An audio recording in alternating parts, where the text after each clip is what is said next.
అష్టదిగ్గజాలలో కల్పిత కథా వస్తువుతో కావ్య రచన చేసిన వారు? క్రింది వారిలో అష్టదిగ్గజాలలో కల్పిత కథా వస్తువుతో కావ్య రచన చేసిన వారు ఎవరు? ఆప్షన్ 2 పింగళి సూరన అండి.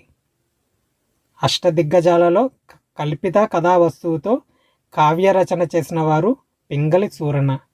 So option 2 is right answer అండి. తర్వాత ప్రశ్న,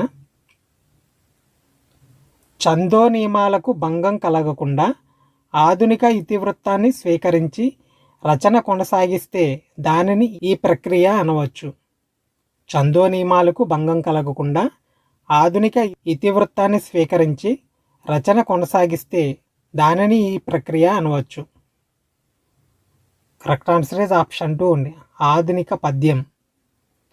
ఆప్షన్ 2 ఆధునిక పద్యం రైట్ ఆన్సర్ అండి. తర్వాత ప్రశ్న,